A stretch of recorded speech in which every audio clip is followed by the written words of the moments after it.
kids who sung on Kidz Bop. How was that experience, and did you ever put that on a resume?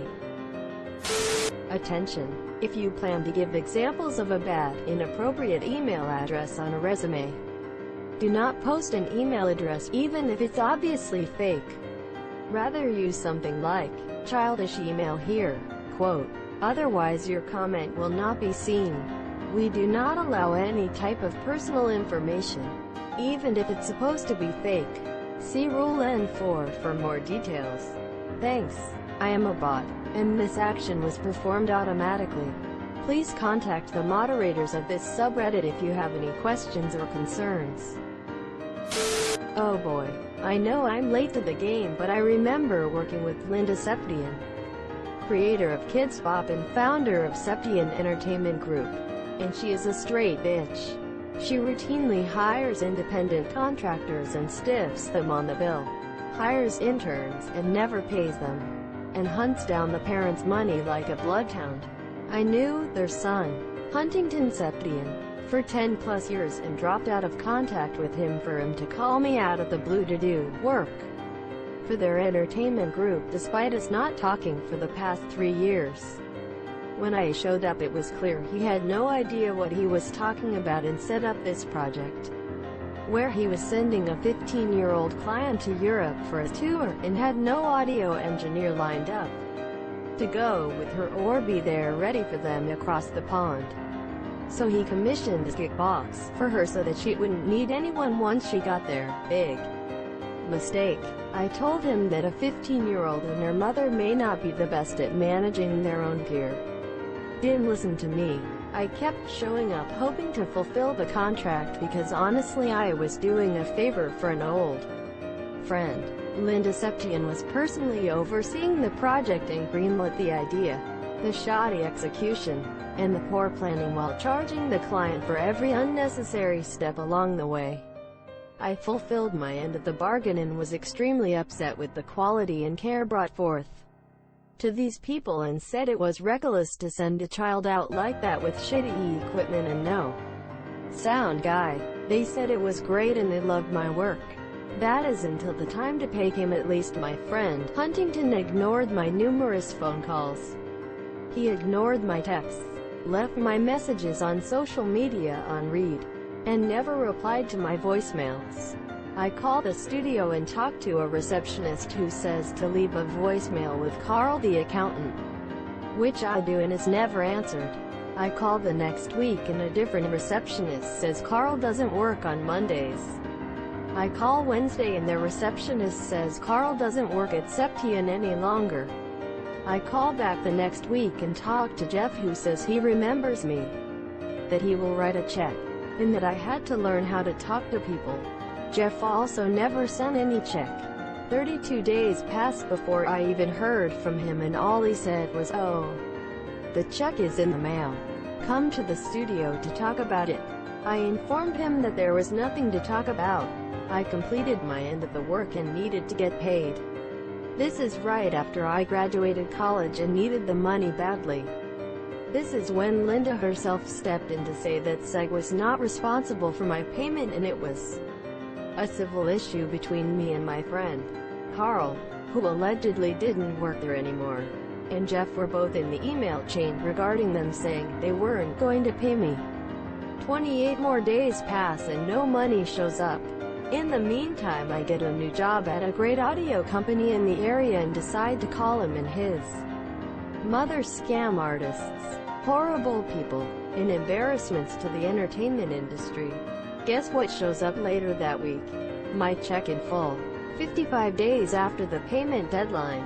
After arriving at my new job, my manager asked me about working for Septian and I explained the whole situation, and he said, "I only asked because my wife works at a different studio that is a competitor and I've heard they are snakes." Linda is a total bitch.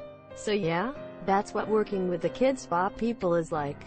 TL. Dr. Kidz Bop is run by shady-ass scam artists who trample on others to make their buck. I've got plenty of documents to back me up on this one that I am willing to share. World should know how corrupt they are. Huntington Septian sounds like the scientific name of a creature in a mediocre children's sci-fi fantasy novel. He used to go by Huntington Blackard but had to change his name to his mother's maiden name after his father got arrested for embezzling from his real estate development company. Guess fraud runs in his DNA. My cousin auditioned and failed miserably. Sorry, that doesn't help. But she still brings that shit up every Thanksgiving. Does she bring it up like, "Lol, remember that time I auditioned for Kidz Bop?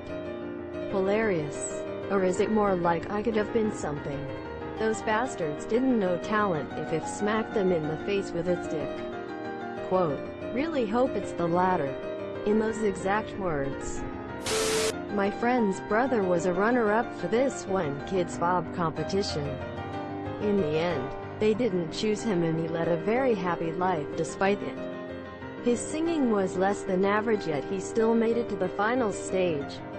I think they just care about the image. So we've heard about his experience with Kidz Bop. How about Kidz Bop? This one girl from my high school won their Like Talent Search internet series they did years ago. I knew her in middle school and she was a super nice and normal girl. But she submitted herself to the competition and ended up winning it when we were in our freshman year. They had this celebrity dude no one knew come to an assembly and announce that she won. She left the school after that and maintained a steady level of fame ever since. She was on that MTV Scream TV show and last night I saw a poster in the bathroom of a local venue advertising a show she's gonna be doing. Pretty cool that she's managed to hang on to it all this long. I was my first job, and when I auditioned I only did it cause I thought it would be cool and didn't know you got paid to do it. I have put it on my resume but only sarcastically, and it actually made me lose a job cause the employer thought I was lying even when I showed him proof. Man, that makes me want to punch that employer in the face for you. I've had people refuse to believe stupid facts about me before, and it's like dealing with some asshole Redditor spamming our thought happened in real life. It can be infuriating. I was a super sick infant child. The doctors didn't think I'd make it to puberty. I casually mentioned it in front of an old coworker like 3 years ago. And she immediately shouted, "Nope. Don't believe you. You're totally making that up." Quote, 3 years later and I'm still pissed about it.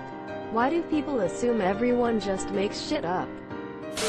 I remember thinking that it was something that a lot of kids did. Younger me was really surprised to find out that most kids my age never took an audition. I thought it was something like going to the dentist or the doctors. Right? The ads showed like hundreds of kids singing and dancing. Asterisk ads. There was this girl in my school who was a part of Kidz Bop, and boy, was she a bitch. She was a school bully and she thought she was a literal pop star. She's a cashier at Walmart now. I would go throughout her line and sing whatever song she sang on the album and ask what she's been up to. I can't decide if this revenge is petty or pro. I used to lie on my Tinder profile and say I was a celebrity. When I got matched up and they asked how I was a celebrity, I'd make them guess where they know me from, and then I'd reveal I was in Kidz Bop. I got unmatched a lot. That's hilarious. Sounds fun though. I always thought all those kids were thrown in a giant refining facility and merged to create one teenage pop star at a ratio of 500 bops to 1 pop. That, or one they do get out in a Hunger Games type of arena we don't hear about. It's where the slime came from for Double Dare 2000. The more I think about it, the more disturbing it gets. Subscribe for more hot Reddit takes in your inbox, guaranteed.